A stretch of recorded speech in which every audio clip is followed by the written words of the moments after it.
Hey everyone, and welcome to Boston Autoblog. Unfortunately, winter has returned. It's actually really cold out and there's tons of snow around. So if there's no reviews for the next few weeks, this is why.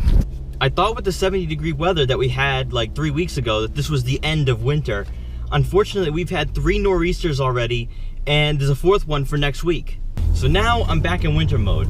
And unfortunately, the amount of snow that we've had has completely ruined everything. Now, if we had like a 2 or 3 inch snowstorm, I mean, I think it would melt within about 2 or 3 days, but we had 2 feet dumped on us. So I figured, why not do an in-car vlog today, seeing as though I'm going to New York in less than 2 weeks, of tons of content for the end of March and early April, and I'm not gonna sit here stressing about how I'm unable to do car reviews for at least the next 2 weekends. March actually marks the 1-year anniversary of starting this YouTube channel for real, actually posting consistently, and I figured, why not discuss some of the things I've learned in the past year posting on this YouTube channel. So the first thing I think would be, seeing as though the winter is back and it's now fresh in my memory again, if this was November and I knew exactly what I had to go through to post during the winter, I probably wouldn't have posted at all. I've jokingly said to my friends in the past few days that I don't want to film again in 30-degree weather or anything with a wind chill. And even though I did joke about it, there's actually a lot of truth to it because I don't want to do winter videos anymore. I'm tired of it. Filming back in January and February, those were very cold days. I remember the Corvette video, I think it was about 12 degrees for a wind chill. It was absolutely brutal. I don't want to go through that again. I mean, you know, who knows where I'll be next year, but I'm hoping next year I don't have to do many reviews out in the cold weather. Doing car videos, going into car dealerships, I don't mind that because most of the dealerships are warm, so I can easily just go in, you know, go with some friends, and there's really not much effort and there's really not much time staying outside in the cold. But when you're doing reviews, you're out there for 2 hours, and I'm telling you, the 12-degree wind chill will get to you. And this leads me into car reviews. I really wish I did car reviews earlier in the year. I started out doing the Volvo S40 and my friend's Saab 900 Turbo, and I don't know why I didn't continue on with it. I think a lot of it has to do with the fact that at the time, I wasn't really self-confident in my skills, and I wasn't really self-confident in myself to walk into a car dealership. Now, I remember the first car dealership I ever walked into was a Volvo dealership. I didn't even have 200 subscribers at the time. And I was like, well, why don't they look at my videos? And they're like, well, maybe I don't want to have this guy come in, do video. And I really thought about how, you know, my channel isn't big and I just didn't have any self-confidence. Well, come to find out, the general manager wanted to see my YouTube channel. And it was so comical because I remember he saw the Volvo S40 video, and from there he knew that, okay, he at least has some ability to do video. And that's how that all started. I really do wish that instead of starting in September doing car reviews, that I had begun back in, you know, May and June, because who knows where I would be right now.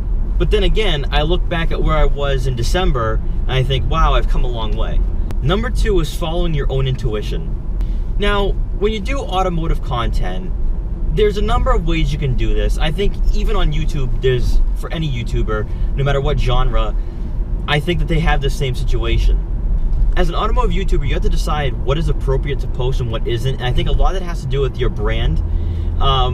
For Boston Autoblog, I want to be more professional. That's the direction I've wanted to go in, and I think that even the, you know, the accelerations are not a problem, the car videos are not a problem, but there have been events I've been to where it got extremely out of hand, and there's no way that content will ever be posted.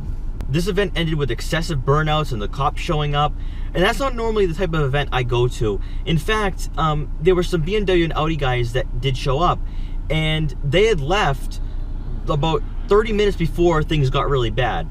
Now, had I driven down there myself, I went with a friend, I would have left with them. Some of the people I know are a pretty good indicator of what's a good event and what isn't, where things are going, and seeing them leave did not give me a whole lot of confidence in this event. But needless to say, I'm not posting that content, and in fact, I put my camera away before things got bad. But you have a lot of people that will say, oh, post it, post it. But for me, Boston Autoblog is my brand, and I like keeping things professional and family friendly, and especially seeing as though that I am working with more dealerships, that I just don't want to go all in that direction. I know there's a number of automotive YouTubers who do stuff like that, out in California, but that's not the direction I want to go in. And this goes along with people who criticize your content and maybe always have something to say about how you post and how you do videos.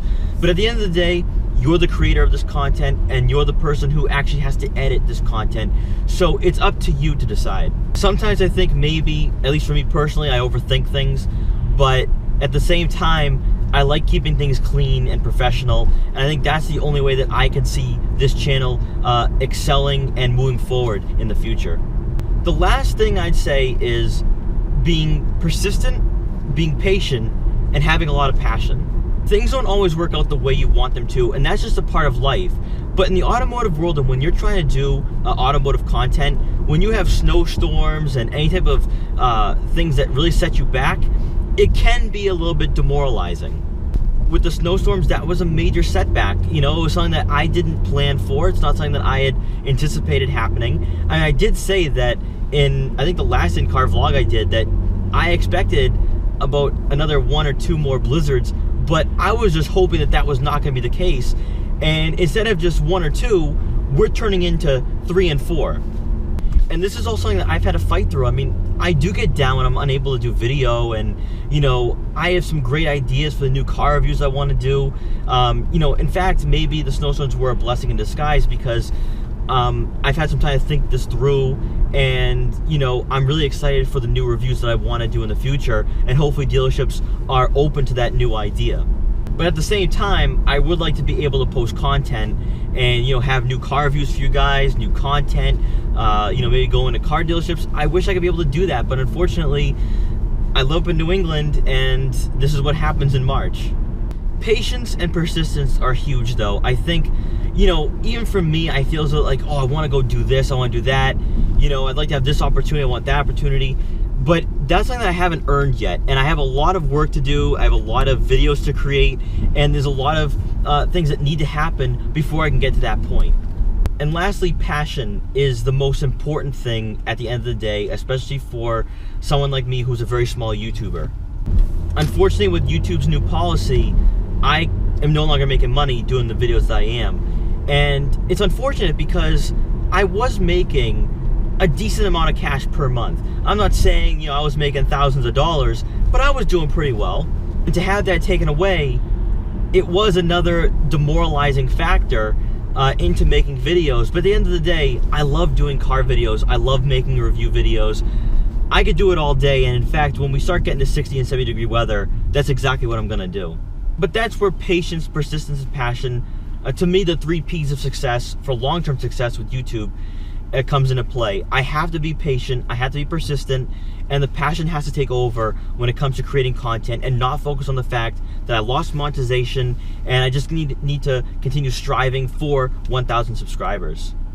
So guys, thank you so much for watching this video. I apologize for not having a lot of automotive content this month. February was really good, and I just can't wait to get back to warmer weather, because there will be a lot more content coming. I'll be able to be out from Monday through Friday, weather pending of course, and I'll have a lot of content for you guys in the near future. Also, let me know what you guys want to see from the New York International Auto Show. I have every intention of doing the press conferences. I might vlog the day I go down there, and I'll see what happens. Schedules for the press conferences are out, so I can see what time I have in between press conferences, and the second day, there's at least 4 hours where I can just walk around the entire place and check out some of the cars and the displays. So guys, thank you so much for watching this video. Please like, comment, share, and subscribe for more, and I'll see you guys next time.